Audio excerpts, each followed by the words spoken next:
Hello. Wait, let me do this here. See me face. Alright.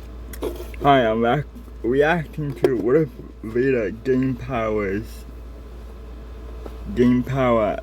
or powers after burning on Mustafar. And the question is, we know like the force he has, right? But what powers would he gain after burning on Mustafar? Like force lightning, stuff like that. Except for that one time when he did use an alteration version of force lightning. But yeah, what kind of powers would he gain after burning on Mustafar? Anyway, don't forget to subscribe, like, and share. And also, happy Pride Month, everyone. Let me get it up here. Yeah, happy Pride Month. And let's find out what kind of power he would get after burning on Mustafar. And don't forget to subscribe, like, and share. I'll have the Star Wars Galaxy's channel in the description. So you can check out this video for yourself. And let's find out what kind of power he'll get after burning on Mustafar. Hello.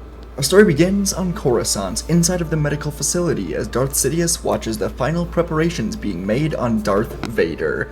His tragic defeat on Mustafar would have killed almost anyone, but not Vader. Sidious sensed Anakin's power so long ago, but past all of his power, there was always a deep darkness just waiting to be completely let loose. And even after helping to kill Windu, slaughtering the Temple, the Separatists, choking Padme, fighting Obi-Wan, there was still a flicker of Anakin holding back the darkness. But after burning to a near crisp on Mustafar, Sidious could feel within his students that the remnants of Anakin Skywalker's light side were burned away with him, leaving only a darkness needing to be fed. Sidious was a true advocate of the rule of two in the galaxy. His master, Darth Plagueis, dreamt of a Sith empire, and ultimately he had to die. And as Sidious initially considered armor for Vader, he planned on giving him older, weaker, broken armor to torture his student for his failure, and to ensure that Vader was always beneath him. But Sidious sensed something on Mustafar, and he knew that it was Vader's destiny to be the heir to his power. Sidious would not hold Vader back. If Vader someday grew strong enough to defeat him, so be it. Sidious would give Vader armor that would help him unlock his true power. How this became from this to what if Palpatine gave Vader armor that gave him stronger powers instead of holding him back? Or what if Palpatine gave Vader upgraded armor instead of the old armor he had? I like how this became, like, this could be tied out so many different ways. I like it. Anakin was gone. Only Vader remained. As Vader was finally put together and beginning to wake up, he had a vision of the near future. Vader saw Naboo. He saw the funeral of Anakin's wife, Padme. And now, as Vader rose up on the table, the vision ended, and he felt his new body in this new life. The searing pain all throughout his body remained, and would always remain, but it was lessened by most of his nerves being burned away. But the suit he was in allowed Vader to move just as well as before, along with his power and the Force, feeling even stronger. Vader looked around, seeing his master curiously looking at him, and Vader blasted a wave of Force energy around the room. Sidious slammed into the wall as all of the machines around him broke. The room was shaking from the impact as Vader stormed out of the facility. On the ramp outside, 10 Coruscant Guard clones waited, telling Vader to halt, but Vader lifted them up, throwing them off the ramp, falling far down below before he boarded the Emperor's shuttle, taking off for Naboo. He would see Padme's funeral, and it would be closure for his old life as Anakin Skywalker. As the shuttle left, Sidious stepped outside, and he watched it go. He had a huge smile, as he knew the Sith would rule the galaxy for as long as they want. He won. The Jedi's chosen one was his. On Naboo, sometime later, Ahsoka Tano watched with a heavy sadness as the body of Padme Amidala floated by. She was still noticeably pregnant with the child Ahsoka knew to be Anakin's. She missed Anakin so much, but she couldn't feel his presence anywhere in the Force. It was like the light in the galaxy just blinked out, and she was stuck in a void of endless darkness. It was tough, but she was a survivor. She would find a new path. But this dark void got stronger, until now Ahsoka saw something in the corner of her eye. A creature dressed in all black perched atop the tallest building nearby. It was huge, menacing, dark, and staring right at her. Ahsoka looked away for a moment, but when she looked back up, it was gone. Panic set in, and Ahsoka decided to leave. She knew any light side user was in danger, so she tried to get out of here. And as Ahsoka took off, Bail Organa noticed her from the other side of the funeral. He knew that Ahsoka could be a great ally for fighting the Empire, so he followed her from a distance. Ahsoka went from a quick walk to a run, as the dark feelings seemed to be closing in all around her. She was descending down a spiral staircase to the area where her ship was parked, but as she reached the final step, an armored hand reached out, grabbing her by the neck, slamming her into the wall. The wall crumbled as she flew through it, and she quickly stood back up, dazed and confused. The creature now stood over her, as Ahsoka wiped blood from her eyes, asking Vader what he is. Vader tilted his head, asking Ahsoka if she really doesn't remember him. Ahsoka said she felt something familiar, but nothing good. Neither of them had lightsabers, but Ahsoka still ran at the dark creature, determined to bring him down. She leapt into the air, using a series of kicks to try and bring him down, and Vader absorbed these blows with ease, slowly backing up. Ahsoka landed, punching for Vader's chest, but he caught Ahsoka's wrist mid-punch, twisting it painfully until it broke, and he lifted her off the ground, hurling her across the room. She hit the ground hard, but her determination did not waver. Ahsoka used the Force to propel herself back at Vader, launching explosive canisters at him through the Force. Vader jumped over two of them, then let another hit him as he walked through the fire, blocking a series of acrobatic flips and kicks from Ahsoka. And with a forceful sweep of his arm, Vader sent Ahsoka crashing into a pillar, the stone cracking under the impact. As she struggled to rise back up, Vader pulled down the entire pillar on top of her as he approached with relentless steps. She attempted to summon the Force to push Vader back, but Vader was still overpowering it. The Force push hit him, and he merely moved through it. Vader seized Ahsoka with an invisible grip, lifting her into the air, squeezing until she was gasping for breath. Her vision blurred, and Vader let just a touch of Anakin be felt through the Force. Ahsoka's eyes went wide. She said Anakin's name with fear and sadness, and with a final, devastating surge of the Force, Vader slammed Ahsoka to the ground, her body limp and defeated. The air grew still around them as he stood over her. His mission to eliminate the light side has begun. From around the corner, Bail Organa was watching, and he heard Ahsoka say Anakin's name. Bail panicked, running to his own nearby ship, quickly taking off.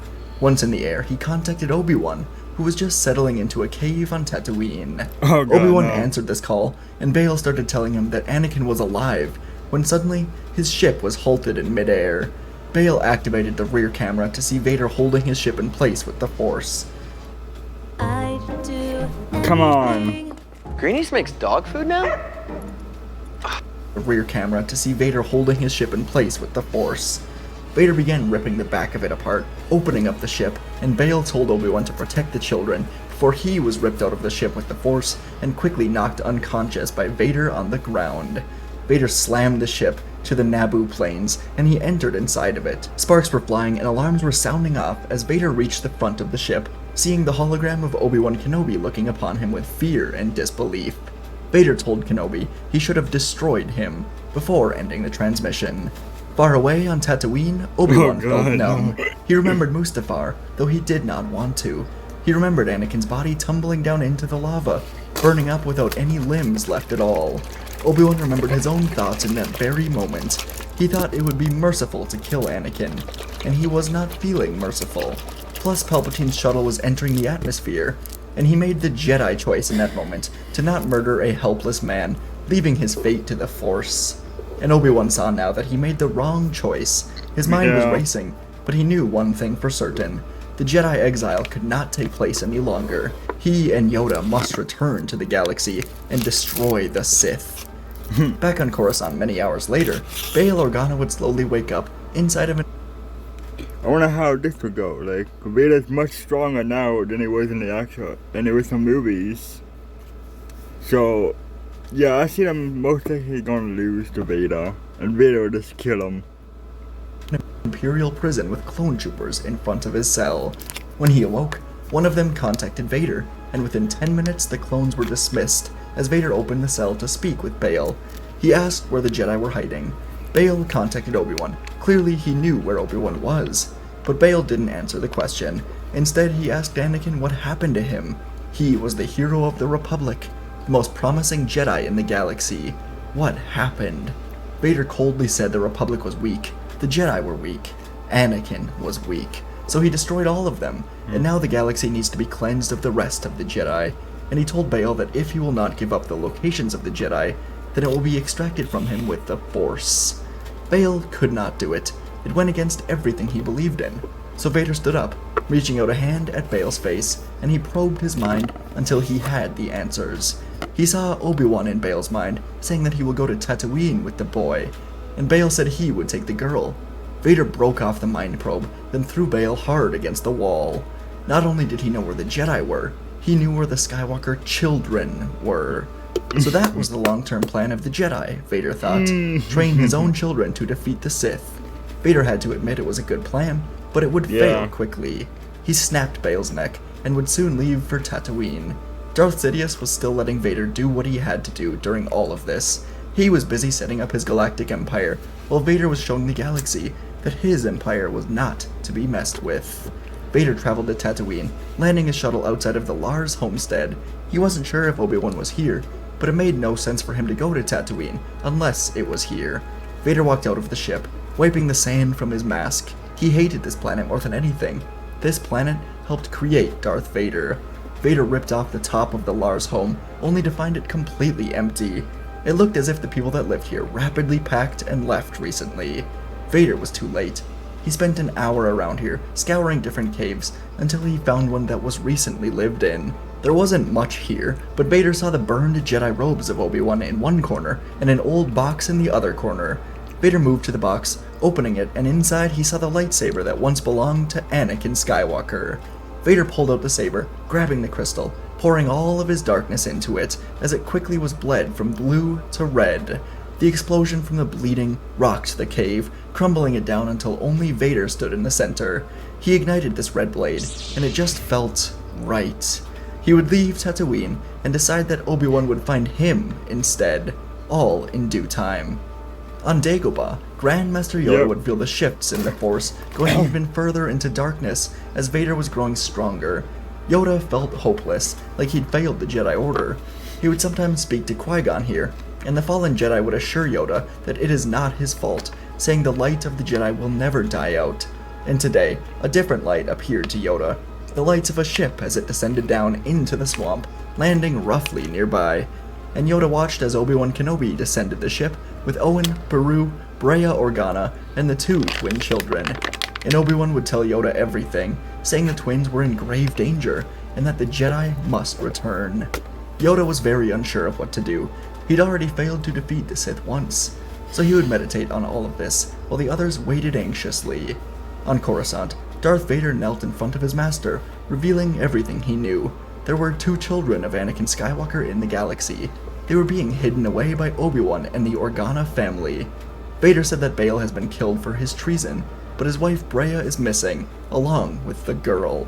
Palpatine considered all of this, then decided that he will introduce Vader to the wider galaxy with a true show of force on Alderaan. Those who do not submit to this new empire will suffer. Around a day later on Dagobah, the group was still waiting on a decision from Yoda when an emergency HoloNet broadcast was sent out into the galaxy. Inside of the ship that they brought here, Obi-Wan and the others would watch on a screen as the capital city of Alderaan was shown. The Organa home was on fire in the background as Emperor Palpatine was giving a declaration to the galaxy. With Vader by his side, Palpatine said that he learned the Organa family is hiding Jedi traitors, and if they do not reveal themselves, then the Organa house will not be the only one to burn. The entire city will burn. This will be the only warning. The Emperor enjoyed ruling with fear. No one could stop him and Vader, and so the two Sith waited in the city, knowing the Jedi would come to them. And they were right. On Dagobah, Yoda would see this message, and he knew they must go. The galaxy will burn until they do. So together, Yoda, Obi-Wan, and the others would fly to Alderaan for a truly fateful meeting. The Sith would wait and wait until a ship finally landed in front of them, and everyone walked out. Sidious and Vader had heavy reinforcements waiting in Star Destroyers, but they wanted to end this themselves, right now. Vader watched Breya, Baru, and Owen walk out of the ship with the twin children, and his determination was stronger than ever. He felt his true power. Yoda stood across from Sidious, while Obi-Wan stood across from Vader. They all knew that either Jedi or Sith would be leaving here alive. Vader ignited his red blade, as Obi-Wan ignited his blue one. Yoda and Sidious would not be using lightsabers. This fight would only require the Force. Vader moved in first, quickly pushing Kenobi into the nearby forest. The sound of their sabers was clashing with echoes through the trees. Obi-Wan focused on defense, while Vader was all in on aggression, cutting through trees, holding nothing back. He advanced relentlessly, with each strike heavy. Obi-Wan flipped into a tree, and Vader immediately crushed it with the Force, as the two of them continued their fight, deeper and deeper into the forest. Not far from this duel, amidst the ancient trees, Yoda and Sidious engaged in their own rematch. The Force was rippling around them, bending the trees, shaking the earth. Sidious's eyes were gleaming with glee as he unleashed torrents of lightning, crackling from his fingertips. Yoda was leaping all around, redirecting the energy with sheer will, as trees and rocks exploded all around them. Sidious created a force storm around him, gathering up all of the debris, surrounding Yoda in it. Rocks slammed into Yoda, kicking him to the ground, and a branch stabbed into his side as he scrambled away. The Jedi were doing everything they could, but the Sith were proving to be beyond powerful. My friend brought me these Asian veggies, but one of them isn't labeled. We're gonna use the Google app to find out what...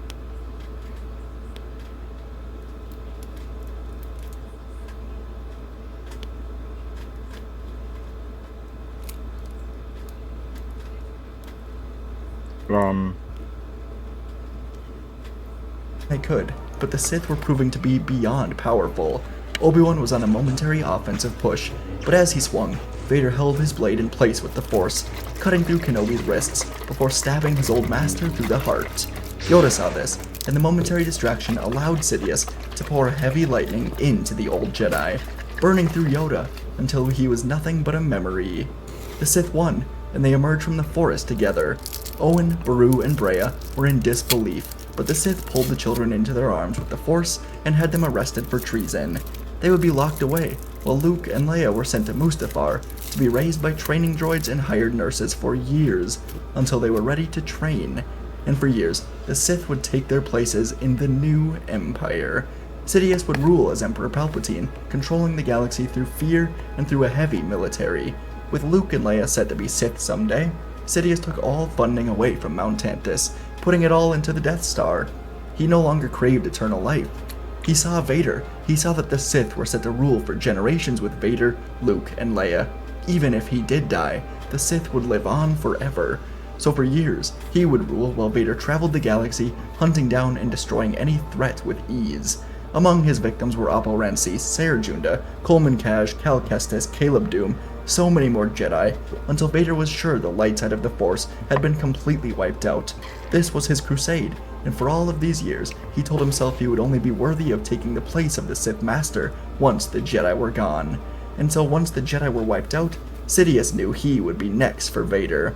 Yep. He welcomed this challenge, knowing he would either die, or he would prove himself as still being worthy to hold the mantle as Sith Master.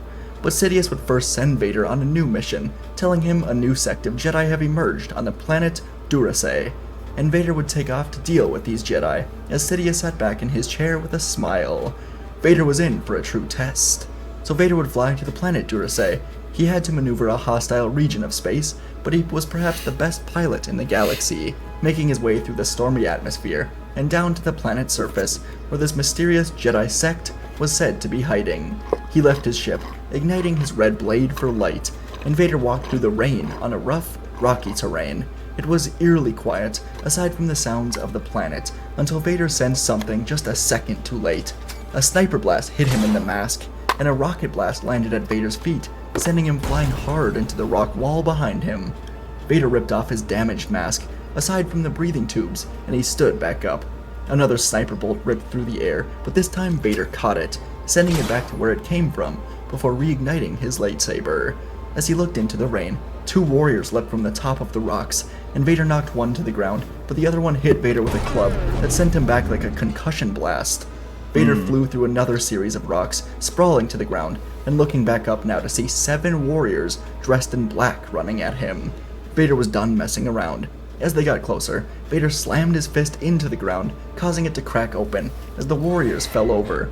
Vader flew through the air now, cutting the weapons of these warriors down one by one as they tried to attack him. Vader was ducking under swings, knocking these warriors away, using the Force to defeat them, and when all 7 were knocked down, Vader grabbed all of them with the Force, holding them into a wall. He held his blade to them now, demanding to know who they were. The leader spoke up, saying they are called the Knights of Ren, and they are serving Darth Sidious in pursuit of galactic dominance by his side. They were told to kill Vader, and if they could do it, then they would replace Sidious's Red Guards by his side. And now Vader saw Sidious's plan. This was a test. If Vader died, then Luke or Leia would become the new Sith apprentice. If Vader survived, then things can truly change. So now he gave the Knights a new offer. Betray Sidious, fight by his side, and when he kills Sidious, they will have a new place as his servants. The Knights looked to each other, and after witnessing Vader's power, they knelt down in front of him to proclaim their loyalty. Vader did know of this group. The Knights of Ren had been around since before he was born, roaming the unknown regions as servants to the dark side, but now that the Sith are in control of the galaxy, they seem to have dedicated themselves to the Sith. Vader would guide them through hyperspace, where Darth Sidious was waiting on Mustafar for whichever group survives between Vader and the Knights. And so as Vader descended on a long landing platform near the lava banks, the Knight's ship landed right next to his. Sidious watched this happen, and of course he considered this a possibility. So as Vader ignited his blade, with the 7 Knights ready to fight behind him with their various weapons, Sidious waved his hand, and 7 Inquisitors that had been training for years in the dark side emerged. Vader hated the Inquisitors. He wanted to be the one to kill all the Jedi, and today he could witness their deaths. So Sidious and his Inquisitors would face off with Vader and his Knights as they ran into battle near the fiery lava where everything began for Vader. The clash would begin with a dark roar as Vader moved forward, facing off against Sidious. The two of them clashed their blades together in a blaze of red light, and around them the Knights of Ren and the Inquisitors fought in a brutal melee, with a couple of the Knights using blasters from a distance. Vader and Sidious separated for a moment, taking in the scenes around them, as Inquisitors and Knights fought to the death. The Knights of Ren fought with a coordinated assault, while the Inquisitors, trained in the dark side by Sidious himself, responded with constant pushes, led by the Grand Inquisitor. Sidious flipped over Vader, swinging at his back, but Vader was ready, deflecting the strike, pushing Sidious far across the platform. As Sidious flew away, he unleashed a storm of chain lightning towards the Knights, knocking all of them to the ground. The Inquisitors moved to finish their injured foes, but Vader got in front of the remaining 5 of them, blocking every strike, kicking away one of them, throwing one down into the lava, and flipping to avoid a surprise strike from Sidious as the Knights began to recover.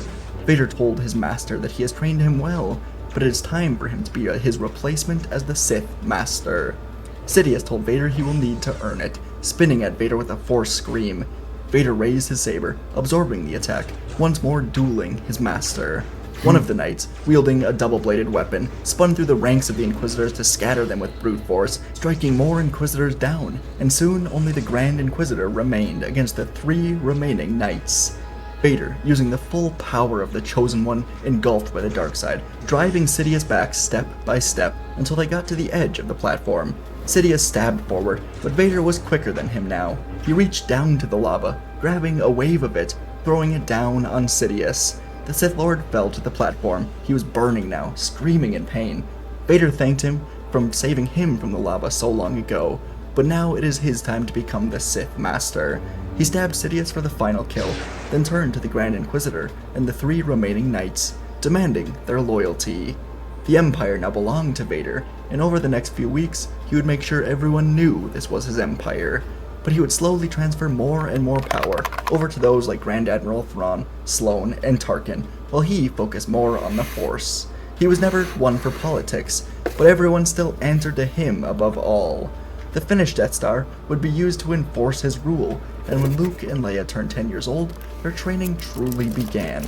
They were raised in an environment to maximize their darkness, and Vader would abandon the rule of 2 in order to have both Luke and Leia as his Sith apprentices, as his empire would rule for as long as he lived.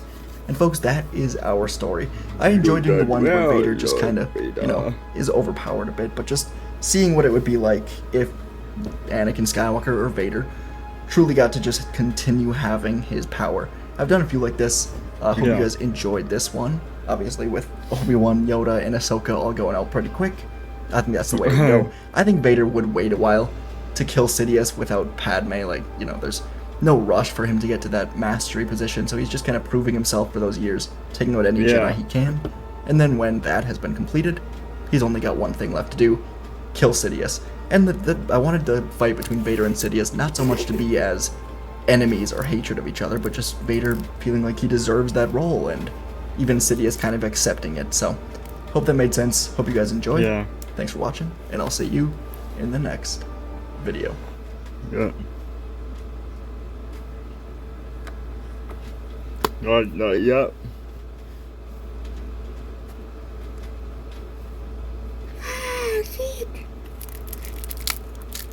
That's the end of that. So yeah.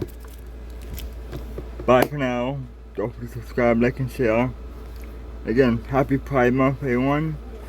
And again, I'll have his channel in the description below, so you can check out his channel. And yeah, I'll be back in a couple more minutes. Bye.